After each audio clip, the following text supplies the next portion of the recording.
কিন্তু আমাদের মেয়েদের ধর্ষণ কমছে না, যে প্রোগ্রাম প্রতি বছর হচ্ছে কিন্তু আমরা নারীরা নিরাপত্তাহীনতায় ভুগছি, সেই প্রোগ্রাম করতে আমরা গিয়েছিলাম। কিন্তু তার পরবর্তীতে আমরা সেই প্রোগ্রাম আর কন্টিনিউ করতে পারিনি। কেন পারিনি? কারণ আমাদের কাছে খবর এসেছে আমাদের শিশু আছিয়া, যে কিছুদিন আগে ধর্ষিত হয়েছিল, সে আসলে এখন মৃত্যুর সঙ্গে পাঞ্জা লড়ছে।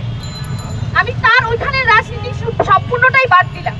কিন্তু আমাদের এখানে যারা আপনারা উপস্থিত আছেন সহ আমরা যারা শিক্ষার্থীরা আছি, আমরা বাংলাদেশ গণতান্ত্রিক ছাত্র সংসদ হওয়ার আগে কিন্তু আমরা সকলেই শিক্ষার্থী, এবং আমরা খুব ভালো মতো জানি আমাদের দেশে মেয়েদেরকে নিয়ে রাজনীতিটা ঠিক কতটা নোংরা হয়, এবং আমাদের যে পোশাকের সাথে ধর্ষণ হওয়ার কোনো সম্পর্ক নেই তা বারবারই শহীদ মিনারে ফুল দিতে যাওয়া ওই ছোট্ট শিশুটি, চকলেট কিনতে যাওয়া ওই ছোট্ট শিশুটি এবং মাগুরার এই ছোট্ট শিশুটি সকলেই প্রমাণ দিয়ে গেছে। বাংলাদেশ, ইন্ডিয়া, পাকিস্তান এই সকল দেশেরই আর্থসামাজিক অবস্থা এতটাই ভঙ্গুর এবং এতটাই নারী বিদ্বেষী যে আমাদের দেশে আজকে একটা ধর্ষক যখন ধর্ষণ করছে তার কিন্তু কোনো ধরনের ডর ভীতি কিচ্ছু কাজ করছে না। এবং আপনারা সকলেই জানেন যে এই যে যেহেতু তাদের কোনো দৃষ্টান্তমূলক শাস্তি হচ্ছে না, সৌদি আরবের মতো তাদেরকে সামনে এনে ফাঁসি দিয়ে গলা কেটে ফেলানো হচ্ছে না, তার জন্যই কিন্তু তাদের এত বার বেড়ে গিয়েছে। তো সেই জায়গা থেকে আমরা মনে করি যে আজকে যদি এই আসিয়ার ধর্ষকও বার পেয়ে যায়, তাকেও আমরা কোনো ধরনের দৃষ্টান্তমূলক শাস্তি নিশ্চিত করতে না পারি, তাহলে নারীদের শুধু কর্মক্ষেত্রে বৈষম্য, বেতনের ক্ষেত্রে বৈষম্য, স্বাধীনতার ক্ষেত্রে বৈষম্য না, বরং জীবনযাপনের ক্ষেত্রে বৈষম্য ফেস করতে হবে। তাদেরকে বেঁচে থাকার জন্য প্রতিনিয়ত ঘুরতে হবে কেন রাজনৈতিক ভুলের মাসুল, তাদেরকে হতে হবে কোনো ধরনের এমন সস্তা অস্ত্র যেটা দিয়ে পুরো ছাত্র সমাজ এবং পুরো নারী সমাজকে একটা ভীতির মধ্যে রাখা যাবে যে আপনি আজকে যাই করেন না কেন, আপনি আজকে যত বড়ই রাজনৈতিক বা যত বড়ই কর্মক্ষেত্রে কর্মজীবী হন না কেন, আপনার আসলে নিরাপত্তাটা এবং আপনার আসলে বেঁচে থাকার যে অধিকারটা ওইটা সমাজের মুষ্টিমেয় কিছু নরাধমের হাতে, কিছু নরপশুর হাতে থাকবে, যারা কিনা এইটুকু বুঝতে পারে না, যারা কিনা এতটুকু শিক্ষিত হয়নি যে তারা এইটুকু বুঝতে পারবে যে একটা মেয়ে আপনার কাছে আছে, একটা মেয়ে আপনার ঘরে আছে, একটা মেয়ে আপনার কাছে চকলেট কিনতে যাচ্ছে, একটা মেয়ে নিজের মতো একা একা ঘুরে বেড়াচ্ছে,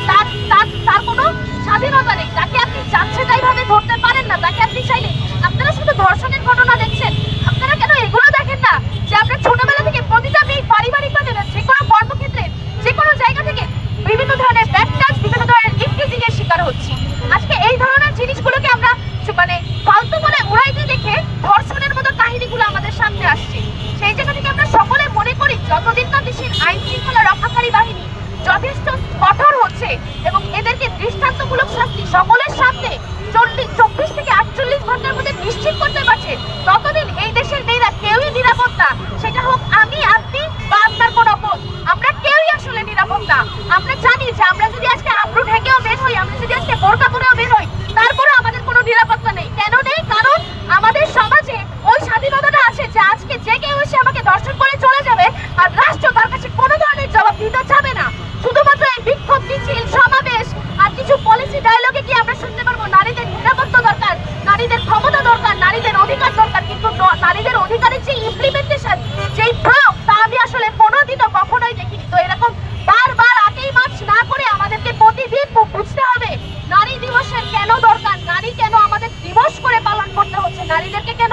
ওইভাবে সেলিব্রেট করা লাগতেছে। কারণ আমরা না পাচ্ছি বেঁচে থাকার স্বাধীনতা, না পাচ্ছি কর্মক্ষেত্রের স্বাধীনতা, না পাচ্ছি আমাদের বেতন বৈষম্য থেকে কোনো ধরনের দূরীকরণের কোনো